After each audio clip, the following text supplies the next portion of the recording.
సెలవు తీసుకోండి. గౌరవ సభ్యులు రాజగోపాల్ రెడ్డి గారు. అధ్యక్ష, ధన్యవాదాలు అధ్యక్ష, మాట్లాడే అవకాశం ఇచ్చినందుకు.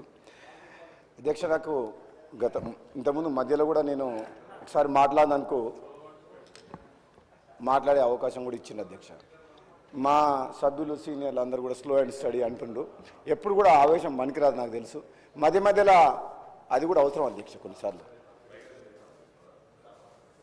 ఆవేదన, కొన్నిసార్లు ఆవేశం రూపంలో బయటకు వస్తేనే అది ప్రజల హృదయాలను దాటుతుంది, ప్రతిపక్ష సభ్యులకు కూడా అర్థమవుతుంది. తప్పితే ఒక ఆవేశంతో ఆవేదన చెప్పాల్సిన విషయాన్ని మామూలుగా చెప్తే అది వాళ్ళకి అర్థం కాదు అధ్యక్ష. అందుకనే కొన్నిసార్లు ఆవేశం కూడా అవసరం అధ్యక్ష.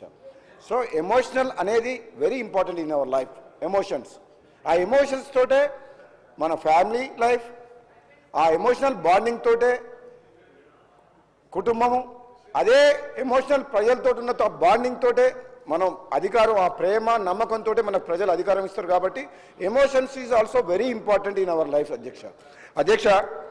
నేను ఒక మాట ఇంతకుముందుకు నిజంగా హరీష్ రావు గారు వినండి, ఇంతకుముందుకు హరీష్ రావు గారు మాట్లాడితే నేను మధ్యలో మాట్లాడాల్సి వచ్చింది కొంచెం ఎమోషనల్గా ఒప్పుకుంటా అధ్యక్ష. ఎందుకంటే ఆయన లాంటి సీనియర్ వ్యక్తులు అట్లా మాట్లాడేసరికి బాధ అనిపించి నేను మధ్యలో మిమ్మల్ని మైక్ అడిగి మీ పర్మిషన్ తోటి అట్లా మాట్లాడాల్సిన అవసరం వచ్చింది, మాట్లాడిన అధ్యక్ష.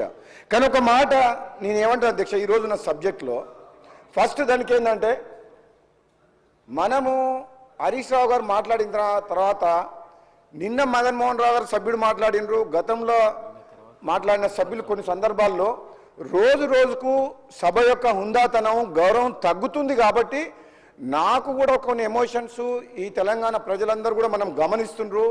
కొన్ని చట్టాలు తీసుకొచ్చి ఆ సమస్యల మీద మాట్లాడి వాళ్ళకు న్యాయం జరుగుతుందని చెప్పి వాళ్ళు భావించి మన ఇక్కడ పంపిస్తే మనం సభ్యులం, మనం ఈ భాష ఒక నిమిషం కొంచెం కట్ చేయకు, ఒక నిమిషం, ఇది మంచి విను, ఇంత మంచిగా మాట్లాడినప్పుడు ఇది నిన్నేమంటలేను. మళ్ళీ మా మిత్రులు రాజగోపాల్ రెడ్డి గారు తన ఆవేదన వ్యక్తం చేశారు. I appreciate. నిజంగా కూడా ఆ ఎమోషన్ నేను అర్థం చేసుకుంటాను. కానీ రాజగోపాల్ రెడ్డి గారితో ఒక మాట అంటే నేను ఒక్కటే విషయం, అది న్యాయం అనేది అందరికీ ఒకే రీతి ఉండాలి, సభ అందరికీ ఒకే విధంగా ఉండాలి. ఒకటే పాయింట్, ఒకటే నిమిషం ఎక్కువ తీసుకోండి.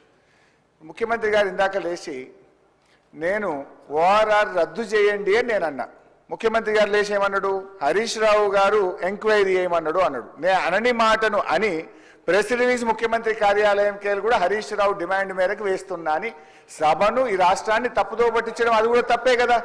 You rectify that. అంటే నేను అనేది సభలో మాట్లాడేటప్పుడు హుందాతనము, మర్యాదలు, సాంప్రదాయాలు అందరికీ ఈక్వల్గా ఉండాలి. నేను అనని మాటను అన్నట్టు ముఖ్యమంత్రి గారు సభలో చెప్పి బయటకు పోయి ఆయన కార్యాలయంకి వెళ్ళి హరీష్ రావు గారు డిమాండ్ మేరకు వేశాను అని రిలీజ్ చేయడం ఎంతవరకు కరెక్టు? హౌస్ రికార్డ్స్ వెరిఫై చేయండి, హౌస్ అడ్జెంట్ చేసి స్పీకర్ గారి దగ్గర రికార్డ్స్ పెట్టండి, వాస్తవాలు తెలుసుకోండి. ఇట్లా మిస్లీడ్ చేయడం ఎవరికి కూడా మంచిది కాదు అధ్యక్ష.